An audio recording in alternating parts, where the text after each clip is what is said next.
So, Nick, I've noticed that you've done some comedy gigs around Christianity, and I believe you're a Christian yourself. That's something most comedians don't do, and in fact, Christianity is probably the only religion where you can actually rip into it with no consequences and no pushback. Yeah, absolutely. There are more Christian comedians than you think, but they don't necessarily talk about it. There's Frank Skinner, who's a Catholic, who's occasionally talked about it. There's Tim Vine, there's Milton Jones, my mate Paul Tonkinson, but yeah, they don't necessarily go into it that much on stage. I tried to do a show about it, quite difficult because there's so many different denominations that were coming into the room, and it became a kind of, I'd be like, which one are you? And like, I'm evangelical, I'm Calvinist, and there was so many, and so it's quite hard because they don't all agree. But yeah, I've got one really good joke out of it at least, which you can see on my Comedy Unleashed videos on YouTube. We don't have to do it now, but yeah, I did get at least one good joke. But it's been interesting, like you say. People have thanked me a lot for it. Even just talking about it on GB News, let alone in comedy, people have thanked me for actually talking about Christianity in a positive way, which is now a radical act. As you know, we've gone from being the state religion that it was basically assumed when I grew up that you were a Christian. It was just normal. You know, I've grown up in a little village in the countryside in the north. You were just naturally a Christian. The schools were Christian. Now, and Peter Hitchens puts it down to the 2010 Equalities Act, but now it's on the level of just any other religion. It's like Scientology. So the best you'll hear is someone will say, "Oh, we should protect Christianity as sort of even to these other religions," but it's had a massive fall from being, you know, the norm to sort of lifestyle, a strange lifestyle choice. Do you know what I mean? So, Yeah. I was going to say, is there any negativity being a Christian? Is there any downside to you being an open Christian in comedy or just in life in general? It's interesting. I think I'm in the circles I'm in now. There isn't, because I'm at GB News or the Lotus Eaters or Comedy Unleashed, things like this. I'm in places that are more open-minded, the battle of ideas. So the kind of circles I'm in now, there isn't. But it's certainly a weird thing to say. I even found when I tried to talk about it in normal comedy clubs, i.e. not Comedy Unleashed, which is a bit different, which is a sort of free speech comedy night, but normal comedy clubs, there was a weird tension mentioning it. If the joke was good enough, it'd still get a laugh. But I noticed, it's weird to even talk about. We're almost embarrassed about this. And that's actually what my joke was based on. But we're embarrassed to talk about it almost in this country. And I find that incredible. It's thought to be such a weird thing. The secular world is taken over. The normal view is it's a sort of liberal secularism, or whatever you'd call it, a kind of neoliberal secularism. That's kind of assumed, isn't it? If you just talk to a normal person who doesn't follow the culture war, they do think it's weird that you're a Christian.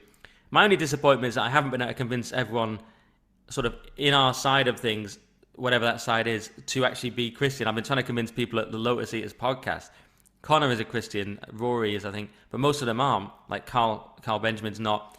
And I try and convince them. It's quite hard.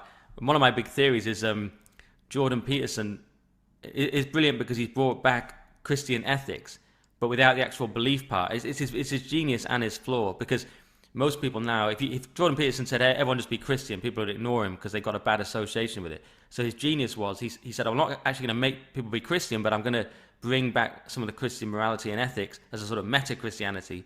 And that's why people have bought into it on a massive scale, because they're missing that. But my thing was, I was thinking about that. I was thinking, but wouldn't it be good to have the actual belief part? Then I realized you can actually just decide to believe if you want.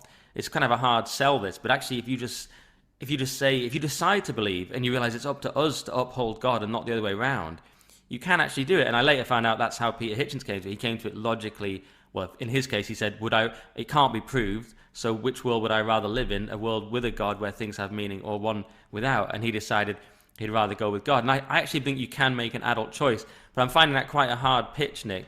And there's people who are actively hostile to Christianity, which is most of the culture. And then there's people who are on our side, if you want to call it that, who are more open to it. They say, "Oh, Christianity's great. It'd be great if people could be Christian, but I'm not." And I'm like, well, why don't you just do it then? Yeah, no, that's some very good points there. So what do you think about the comment I made at the beginning of the question about Christianity is the only religion now where it's acceptable to rip into? You'd have pushback not only would you have pushback, you could probably get your head chopped off if it was Islam. You could, you'd get pushback and be called a racist if you're looking at Hinduism or Buddhism. It's only Christians who can be mocked at the moment with no pushback and no consequences whatsoever. Yeah, absolutely. I wish I could think of some good examples of it, but it's just so ubiquitous. I don't think of any specific examples right now. But on Twitter, it's just every day, isn't it? You can attack Christians, as you say. The same people would never attack Muslims. So yeah, they think they're cool. I remember it started ages ago.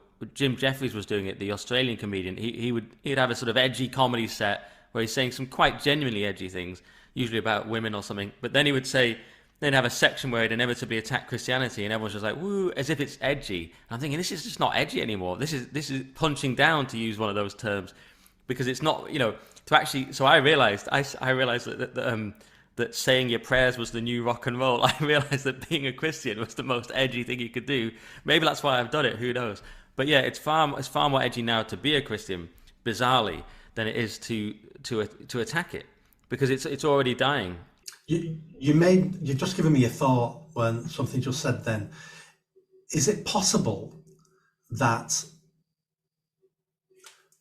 the woke, so let's call them the woke, they won't always call the woke, but the neo-Marxists, the postmodernists, the woke, those sort of people, that they attacked Christianity first, so they removed our religion first, so we're easier to defeat, and now they're going after our nationality, and our love of country, because both of them, I mean, it's a sliding scale. So they went for religion first, they succeeded.